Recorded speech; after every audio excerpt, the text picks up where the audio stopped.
Et là, petite astuce, tu vois, tu vas t'approcher de ton jardin. Et là, en fait, au début, les plantes, elles sont toutes. Oh non, attention, il y a quelqu'un. Attention, il y a un humain. Et donc, elles savent pas, parce que généralement, les humains, ils vont, ils l'attaquent, ils la coupent, on fait des trucs bizarres. Donc, en fait, là, elle voit qui? Elle voit Papa Bear ou elle voit toi? Et elle dit, ouais, Papa Bear, salut les filles, salut tout le monde. Et là, tu t'arrêtes devant la première, elle est, oh, qu'est-ce qu'il fait? Regarde. Et il me dit bonjour. Et je dis, waouh, mais t'es beau. T'es tout beau là, regarde ça, regarde. Ah, tu t'es fait un petit peu croquer là, à droite, à gauche, ça va? Tiens bien, tiens. Vas-y, mets de la bonne énergie dans mon brocoli aussi, comme ça, il en a doublement. Ah, t'as une petite feuille là, tiens, elle tombe. Ah, t'as froid aux pieds. Ah, je regarde qui c'est qui est autour. Et donc, plus t'es proche de ton jardin comme ça, de tous tes légumes, bah, en fait, tu développes une connexion, quoi. Enfin, c'est inévitable. Tu commences à les connaître, tu suis leur évolution. Là, tu vois, là, par exemple, un truc intéressant. Tu vois ceux-là qui ont été plantés donc en été. Et là, après, tout est tombé. Donc, les tomates, les machins, on a récupéré. Il y a des champignons qui poussent, trop bien. Et en même temps, j'ai planté mon engrais vert, tu vois, mon truc pour l'hiver. Donc, il y a la transition, il est en train de pousser. Quand eux, ils vont être récoltés, ça va reprendre la succession. Et donc, il y a tout le temps un roulement, une succession comme ça qui se passe. Tu le vois ici, par exemple. Là, la tomate, bon, on est le 3-4 novembre. Oh, bah attends, j'en mange parce que je peux encore manger mes tomates, moi. Ah, j'ai la chance. C'est une variété qui est comme ça, de cette couleur. Hein. Oh, c'est trop bon. C'est la meilleure tomate d'aujourd'hui. Elles tombent toutes. Tiens, j'ai même une petite aubergine que j'avais pas vue. Ah, oh, il a fait des bébés aubergines, celui-là, trop cool. Et puis voilà, donc il y a tout le temps un mélange, une succession qui pousse. Ça vient dans tous les sens, tu vois, et ça continue perpétuellement.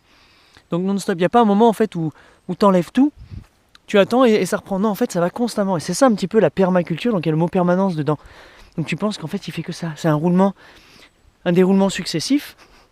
Et après, par exemple, t'en as qui... Attends, je remange une tomate. Hein. Chin. T'en as là qui... comme les consoudes. Donc dans ton jardin, t'auras les consoudes qui vont aller rester d'année en année. Et qui vont grandir, qui vont un petit peu se déplacer. C'est pour ça que moi, je le mets sur le côté de mes buts. Parce qu'après, voilà, tu coupes des feuilles. Bon, une petite consoude, on va te sacrifier un petit peu pour donner du potassium au sol et de la biomasse et de la matière organique. Comme ça, tout le monde mange. Merci. Donc, j'en prends pas trop, je m'en laisse.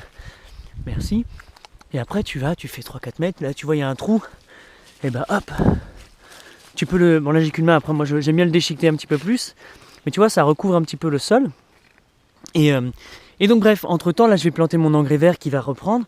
Et il y a tout le temps une succession. Et après, il y a ceux comme la bourrage par exemple, qui eux, d'année en année, oh, elle est belle, t'as mangé des feuilles, t'as mangé des fleurs parce que c'était beau, t'as vu, il y a eu plein d'abeilles.